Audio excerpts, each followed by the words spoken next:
All right, we have our first episode of Viper Unscripted, in which I'll be doing a hot take of MarinaShutup's 4-Minute Feminism, What is Thin Privilege? Get ready for some feminist cringe.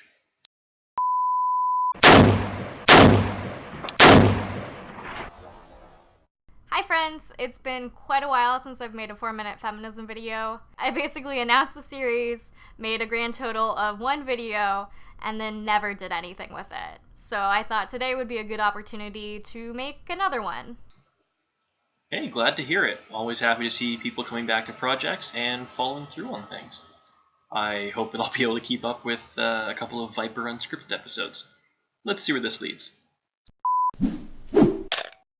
4-minute feminism is basically where I talk about a subject related to feminism in under 4 minutes. So, 4-minute feminism. Today I wanted to talk about what is considered even a controversial subject within feminism, thin privilege. Before I start, I'm going to say I'm a thin person. I'm not going to lie here. I'm not saying this to be insulting. I don't think you are what I would qualify as thin. I think you seem to be rather average. Actually, if you're talking about the United States of America, you're probably under the average, considering the typical American individual is actually quite overweight. So I would not quite classify you as thin, especially not enough to receive thin privilege, but I have a feeling you're talking about thin in regards to what would be a healthy norm, rather than thin being, emaciated or, extremely petite. Anyway, semantics. Let's get on with this. I have thin privilege. I don't experience any form of fat phobia or fat shaming. Phobia, by dictionary.com. Noun, 1. A persistent, irrational fear of a specific object, activity, or situation that leads to a compelling desire to avoid it. Marina, I think you misunderstand what a phobia is.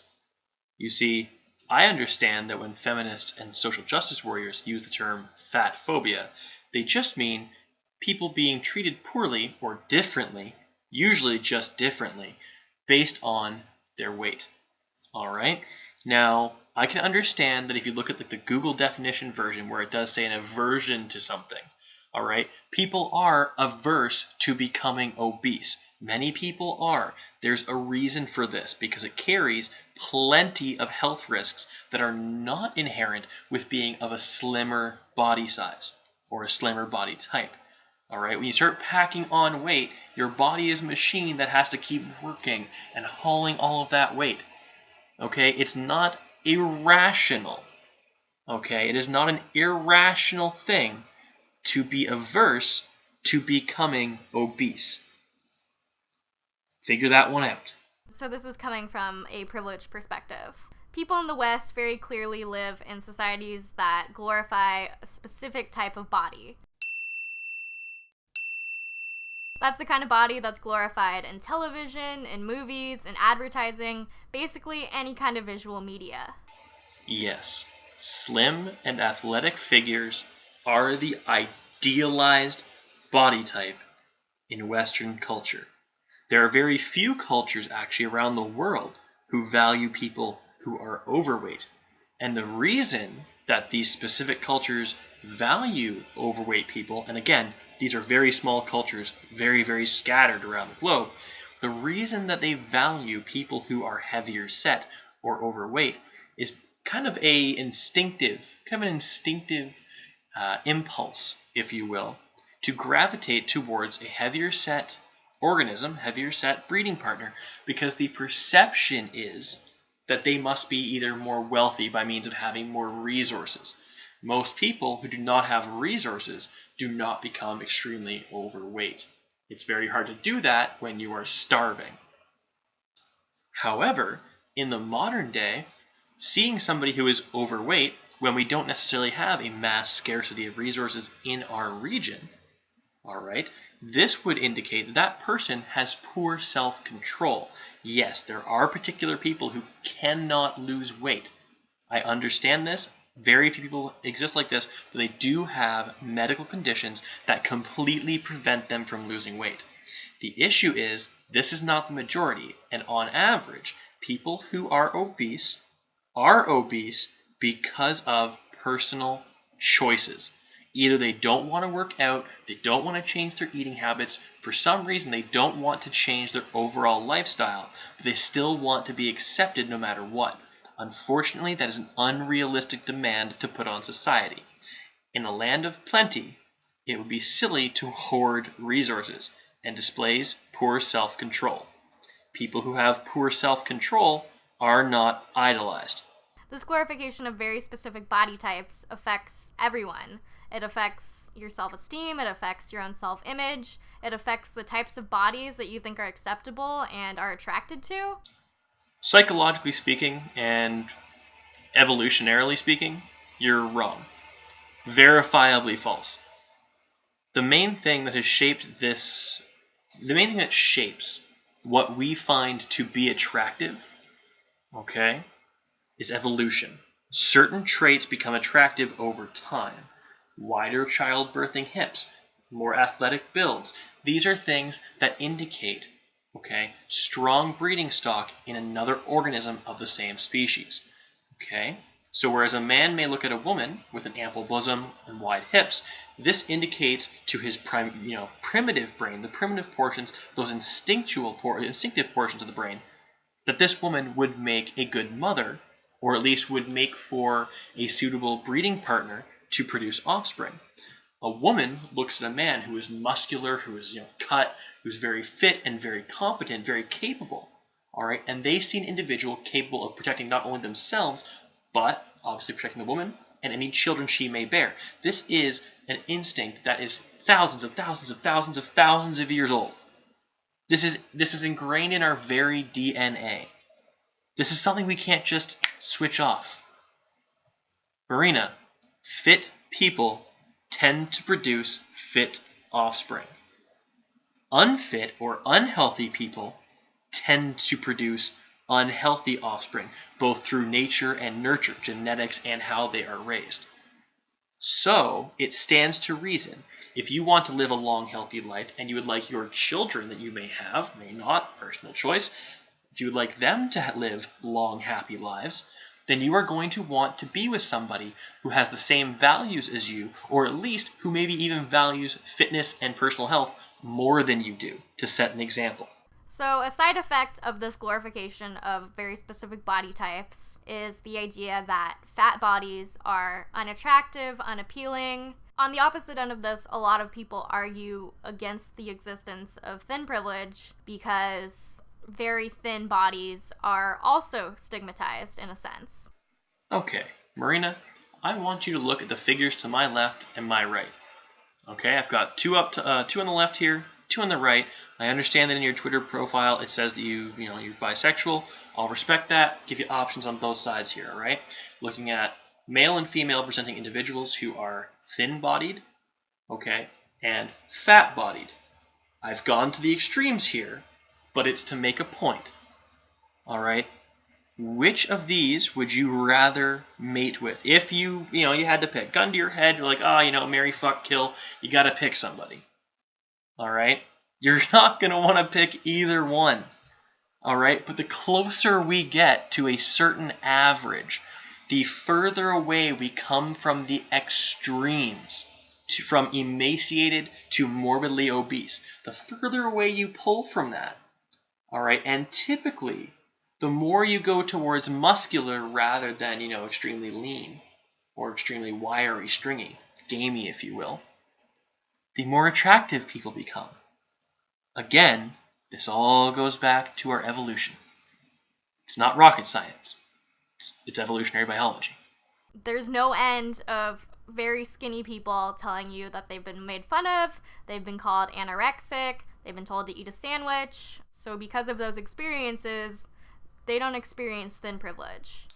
Yeah, enough with your throwaway about thin people having to suffer through stuff too. We get that's not really the point of your video. Let's move on. And don't get me wrong, this type of body shaming absolutely exists, and it's not okay. It's not okay if you're shaming fat bodies, and it's not okay if you're shaming thin bodies. I sense a but coming up here. But called it. I think this is a problem that needs to be viewed systemically rather than just based on interpersonal experiences. I think one of the main privileges that thin people experience, and yes, I'm including very thin people, is that their weight doesn't exclude them from getting proper medical care. Okay, I'm going to leave this alone for a second, let you get your entire point out, and I'll see where it goes from there. You were talking like you have a compelling point to make. Let's have it.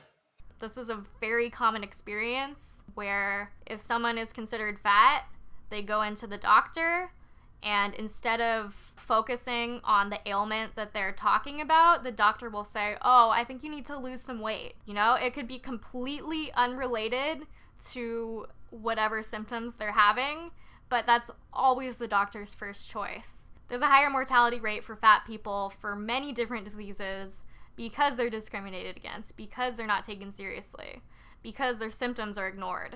And while it's shitty to be a thin person who's told to eat a sandwich, they're never going to experience this kind of discrimination within the medical field simply for being very skinny.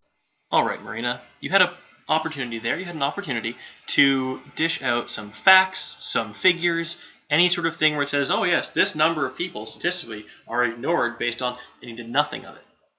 Didn't even touch on numbers. Just said, oh, well, some people this happens. So it's a lot of people this happens. Screw the weasel words. Stop it. The one thing that gets me just absolutely just tweaked out of my fucking skull is the weasel word usage. Many, some, a good deal of, a great number of. These are all weasel words. It lets you try and dance and pussyfoot around the subject, but allows you to not actually say anything definitive. I'm going to tell you something definitive right now. Being obese hurts people. It hurts the person who is fat. The reason this hurts them is because being obese has a number of different effects on the body. All right? It causes the accelerated deterioration and damage of the joints in the body, especially the knees, the ankles, and the hips, because these are the portions of your body that carry the most weight and go through the most amount of impact. Aside from this, it also hurts your ability to fight back against certain diseases. Your body is overtaxed. High blood pressure, a lot of weight, all right? Your heart has to fight that much harder to push the blood around your body. Your body is constantly dealing with just keeping itself running. Just bare minimum functionality, that it doesn't have the extra resources to pump into keeping you, cellular, healthy at the cellular level. You get an infection, that sort of thing. Your body's like, shit, man, I'm overtaxed already. You got to cut me a break on this one. I'm not going to be able to handle that cut that got infected. I'm not going to be able to handle this cold. That flu, sorry, it's going to have to wait. Your body does not deal with illness as well when it is fat as when it is fit. And yes, there are some instances where the body is able to respond better, or at least more likely to survive an illness because of, obesity or having just more weight rather than less on the frame. These instances come from diseases that use your body's resources, that, in order to get over it, your body has to dump all this energy into it. So it does. It takes from your fat source. It's basically like starving. It allows your body to just go through burning and burning and burning and burning, not being able to eat or not being able to absorb nutrients. You've got all these fat stores. The problem is that though you might be more likely to survive a couple of different conditions that are exceedingly rare, you're more likely to get them because your body's immune system is weakened by being overtaxed to just haul around your fat ass and pump your cholesterol and fat sludge blood through your veins. When someone is losing a lot of weight, doctors look into what might be causing that weight loss. Is there a disease or some kind of disorder involved that's making this happen? Yes, but typically only when their patient shows specific signs. Weight loss at a rate that is unnatural.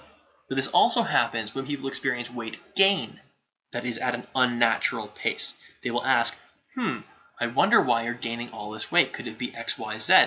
Usually they'll cover something that's, medically inherent, something that's genetic, and then something that's environmentally based. So if you're feeding the crap out of yourself and not going for a jog here and there. I'm going to bring it down for a second here. When somebody starts dropping a lot of weight very quickly, it is typically a sign of a serious medical issue. Their body is not being able to absorb nutrients. Their body is fighting off a very serious infection. They may have a tapeworm. They may have any number of conditions. Could be something as simple as hyperthyroidism, just means they burn off more energy, and those people are, to an extent, blessed. I will say that. I will say people with hyperthyroidism are privileged to an extent because their body is able to burn off more energy quicker. However, that's only in Western society where we're essentially a land of plenty. You go into places in the world where you have to struggle for resources, and having hyperthyroidism can be extremely detrimental to your health. Again, though, I've gone around the point here. You say that when people begin losing weight very quickly, doctors look into it as a medical solution to it, because yes, that is an indicator of serious health problems. The same way, but again, it's unnatural weight loss. The same way as unnatural weight gain is looked into as well. Hypothyroidism, diabetes, these are real things. On the other hand, fat individuals usually have their fatness viewed as the cause of a disorder or a disease rather than a symptom of it. Because, Marina, the reality is that most people who are obese put themselves in that situation. I'm sorry, full stop, that's it. They don't eat right, they don't exercise, they just let themselves go, they become fat, and then things start to go wrong. Alright, that's how it works. I'm not saying that's every case. Hashtag not all.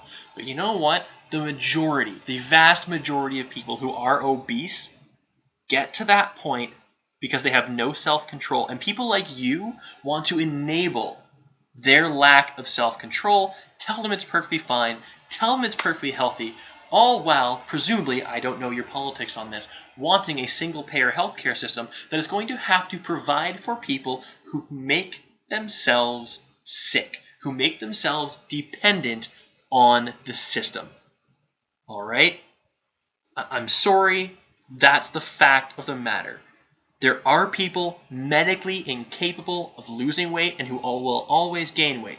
I've known a person like that myself. She was one of the hardest working, best eating, worked it all the time, absolutely, health conscious. She couldn't lose weight. That was a medical condition. But even she knew that she was part of the extreme minority. Even though there are so many cases where certain medications, certain digestive disorders, diseases, mental health issues can cause weight gain and should be viewed as a symptom of a disease or a medication, it's just viewed as the cause and it's viewed as that person's fault. I understand this, actually, better than most might. I was on antidepressants for a while, and you know what? They caused weight gain. They caused a lot of other really crappy side effects as well. But one of them was weight gain. My body retained, more fat, more energy from what I ate, and it refused to give it up as much. I lost a lot of my energy to go out and do things. My motivation was lower, though depression wasn't helping, so I guess it was kind of a +1, -1 game. All right? I understand that some medications, some conditions can cause this, but this is not the majority of obese people. You are making a mountain out of a molehill. You know what I did when my medication was causing me to gain weight? All right? I changed my behavior. I started hitting the gym. I was up all the night, all the damn time. I was eventually just diagnosed with bipolar disorder. The issue here is that I would go through bouts of mania where you just, you can't get your body to settle down. I took those opportunities to hit the gym. We had a 24-hour gym near my house. It was fantastic. All of the week, it'd be like 2 a.m., be like, shit, man, am I retired? I could sit here and wallow in it, or I'd go, you know what? I'm going to put this to use. I'm going to burn off some of the energy that I've been storing in fat because of the antidepressants that I was on. I made a conscious choice. It's not impossible.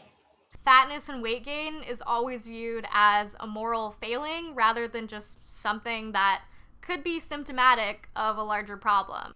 No, it's not. It's not, and you're wrong. Plain and simple. I have even said, I understand I've been very, let's say, passionate in my statements that, the majority, again, I said the majority, hashtag not all, the majority of fat people are fat because of personal decisions, not because of things beyond their control. Simple thing. You say, oh, everyone says that fat people are fat because they... No, not everyone. You seem to think, oh no, they're all fat because they don't have control of their bodies. No, that's not realistic. You need to realize that. Okay, the majority of people, yes, look at the majority of fat people and say, yeah, you know what? You're probably there because of personal choices. Because that's what the stats would indicate. Okay, the statistics are a reflection of reality. Okay, it just so happens that most people who are overweight are there because of personal choices. I just think it's very fucked up that a person who loses weight is losing weight because of a disorder, but a person who gains weight has a disorder because they're gaining weight. It doesn't correlate and it doesn't make sense, and I think it really just is dependent on our bias against fat people and fat bodies. No, it's not. That statement is wrong. That perception is wrong. Wrong, wrong, wrong, wrong, wrong. Fucking hell, that's wrong. Marina, you're not even saying this particular individual case and this particular individual case are, it's not fair to criticize them like that. You're saying, oh, well, this imaginary thin person who's, losing weight is totally, the world says they're totally losing weight because they're just losing weight. Oh, or it could be a medical condition. Oh, it's probably a medical condition. Oh, but there's this other person who's fat. No, they're just fat because they want to be fat. No. When medical doctors look at an individual and say that person is losing weight because of a particular condition, it is usually because, I'm not going to say almost always because, weasel words, I don't have stats for it either. But you're looking at people who go from being perfectly normal to being rail thin. My cousin used to be fucking huge. Okay, he was a mountain of a man, and it wasn't muscle. Okay, some of it was muscle, he had to carry that weight around. He was enormous. We're talking 300 pounds plus. Guy was obese to the point where it could have killed him. And then we found out that he had Crohn's. But we only found this out after he dropped weight like you could not believe. I showed up to my other cousin, his brother's, wedding. I didn't even recognize my own cousin because he wasn't a giant lard ass. I remembered my giant, big round cousin. And I was like, who the hell is this guy standing up there with the rest of the family during the wedding? I don't understand who this is. That's when someone looks at it and goes, this could be a medical issue. It's not, oh, look, you dropped 5 pounds. Oh, probably a tapeworm. No. Marina, that's not... Your statements here are ignorant at best. Willfully disingenuous at worst. Okay? I think you and I can agree. Alright? Setting everything aside here, I think you and I can agree that there are medical qualifiers, okay, that dictate how a doctor responds to a particular circumstance, how they respond to a particular occurrence. A doctor is not going to look at somebody who's gradually losing weight and say, that's probably a medical condition. But if they drop a lot of weight very quickly, they probably will, because it's not natural. The same way that if somebody's gradually putting on a little bit of weight here and there and just kind of stacking it up, they're probably going to say, hey, look, you know what? You're starting to put the pounds on. You might want to lay off, the double Big Macs. But they're not going to say that if the person just all of a sudden balloons in size. All right? That's how medicine works. We look at the evidence. We draw a medical conclusion.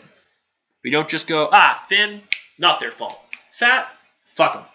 On top of that, fat people are also more likely to be discriminated in the workplace. They're more likely to be viewed as lazy, or less likely to get hired for a job because of their weight. Fat people are viewed as neglectful parents. The list goes on, and I'm trying to keep this under 4 minutes, so I'm definitely going to link sources below with more information and more perspectives because I am a thin person.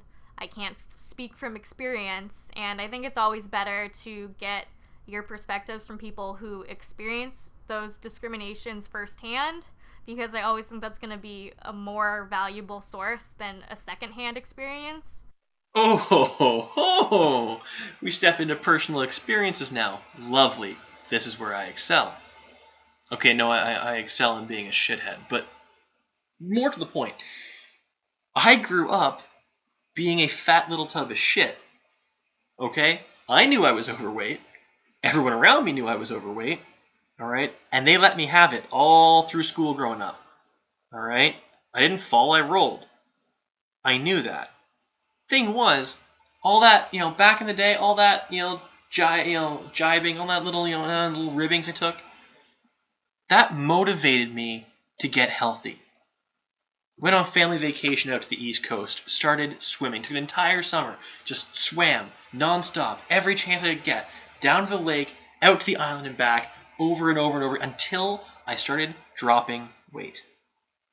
I lost weight, I put on some muscle, puberty definitely helped. Okay, but you know what? If I hadn't have done that, I wouldn't have lost all that weight. Would have lost some of it. Hey, puberty can be a wonderful thing.